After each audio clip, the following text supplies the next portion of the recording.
जय श्री राम दोस्तों। आज के वीडियो में आपका स्वागत है।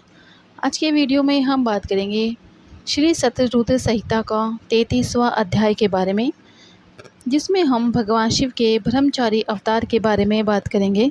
जानकारी अच्छी लगे तो लाइक करें, चैनल पे पहली बार आए हैं चैनल को सब्सक्राइब करें, बेल आइकन के बटन को दबाएं, ऑल पे प्रेस करें। प्रजापति दक्ष की पुत्री सती ने जब अपने पिता द्वारा होने वाले यज्ञ में अपने पति देवादिदेव महादेव जी का अपमान होते हुए देखा तो वही उसी यज्ञ में उन्होंने अपने प्राणों को त्याग दिया। तत्पश्चात वे गिरिराज हिमालय के यहाँ पार्वती के नाम से जन्मे अपनी सखियों के साथ वन में विहार करती। पार्वती के मन में देव ऋषि नारद ने भगवान शिव को पाने की ललक जगाई। इस कार्य की सिद्धि के लिए देवी पार्वती ने भगवान शिव की आराधना और तपस्या करनी प्रारंभ कर दी। जब भगवान शिव को उनके इस उत्तम तप की सूचना मिली तो उन्होंने पार्वती जी के पास सप्त ऋषियों को भेजा। सप्त ऋषियों ने वहां जाकर देवी पार्वती की परीक्षा ली और भगवान शिव के पास लौट आए। शिव जी को प्रणाम कर उन्होंने वहाँ का सारा समाचार उन्हें सुनाया। सप्त ऋषियों से देवी पार्वती की तपस्या के विषय में जानकर त्रिलोकीनाथ भगवान शिव ने स्वयं उनकी परीक्षा लेने का निर्णय किया। शिवजी ने वृद्ध ब्रह्मचारी का वेश बनाया और पार्वती जी के आश्रम की ओर चल दिए। अपने द्वार पर एक वृद्ध ब्राह्मण ब्रह्मचारी को आया देखकर देवी पार्वती ने उनको आसन पर बिठाया। उनका पूजा आराधना करने के पश्चात उनका आतिथ्य किया। तत्पश्चात उनसे पूछने लगी, हे महात्मा, आप कौन हैं और कहाँ से आए हैं? तब उन मुनि ने उत्तर दिया, हे देवी, मैं तो स्वच्छंद विचरण करने वाला एक साधारण तपस्वी हूँ। मैं सदा मानव सेवा में लगा रहता हूँ और दूसरों को सुख देने का कार्य करता हूँ। देवी, आप मुझे बताएं कि आप कौन हैं और इतने कम उम्र में सब सुखों आदि का त्याग कर इस निर्जन वन में क्यों तपस्या कर रही है?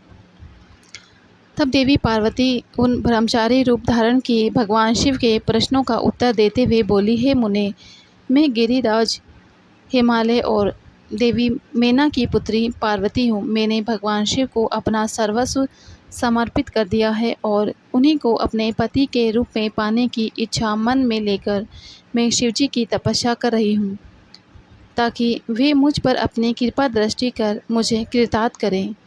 देवी पार्वती के वचन सुनकर वे मुनि बोले कि हे देवी, तुमने सारे देवताओं को, जो कि अत्यंत सुंदर, सजीले और ऐश्वर्य संपन्न है, छोड़कर उस वैरागी, विकृत आत्मा और जटाधारी भगवान शिव को अपने वर के रूप में चुना है। वे सदा अकेले रहते हैं और इधर उधर भटकते रहते हैं।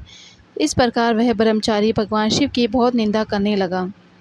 उस ब्रह्मचारी के मुँह से अपने आराध्य भगवान शिव की निंदा सुनकर पार्वती को बहुत क्रोध आया। तब वह बोली, हे मुने, मैंने तो आपको एक योगी तपस्वी जानकर आपकी पूजा आराधना की थी, परंतु आप तो मूर्ख और धूर्त है, जो परमेश्वर शिव के विषय में ऐसे विचार रखते हैं। आपने मेरे सम्मुख भगवान शिव की निंदा करके मुझे भी अपने पाप का भागी बना दिया और मेरी तपस्या के सारे पुण्य को नष्ट कर दिया। फिर वे अपनी सखी से बोली कि यह ब्राह्मण है, इसलिए हम इनको इनकी करने का फल अर्थात दंड नहीं दे सकते। इससे पूर्व कि यह फिर हमसे त्रिलोकीनाथ कल्याणकारी भक्तवत्सल देवादिदेव शिव की निंदा करे, हमें यह स्थान छोड़कर चले जाना चाहिए। यह कहकर देवी पार्वती अपनी सखियों के साथ उस स्थान से जाने लगी। तब परमेश्वर शिव ने उन्हें अपने सामने साक्षात शिव स्वरूप में दर्शन दिए। जिस स्वरूप की आराधना पार्वती जी करती थी, उन्हें देखकर पार्वती जी बहुत प्रसन्न हुई और उनकी स्तुति करने लगी। तब भगवान शिव मुस्कुराते हुए बोली कि देवी, मैं तुम्हारी उत्तम तपस्या से प्रसन्न हूँ। मैं तुम्हारी परीक्षा लेने के लिए ही ब्रह्मचारी का रूप धारण करके आया था।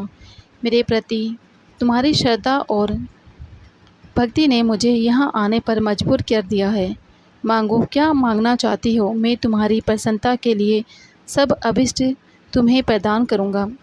भगवान शिव के ये उत्तम वचन सुनकर देवी शर्माते हुए बोली कि हे भक्तवत्सल, आप तो तीनों लोकों के ज्ञाता है, भला आपसे भी कोई बात छिपी रह सकती है? फिर भी यदि आप मेरे मन की इच्छा जानना चाहते हैं तो मुझे अपनी पत्नी होने का वरदान दीजिए। भगवान शिव ने देवी पार्वती को उनका इच्छित वर दिया और उनका पानी ग्रहण किया। इस प्रकार इस कथा को सुनने और पढ़ने मात्र से सभी दुखों को दूर करने वाले हैं और अंत में भगवान शिव के लोक को प्राप्त होते हैं।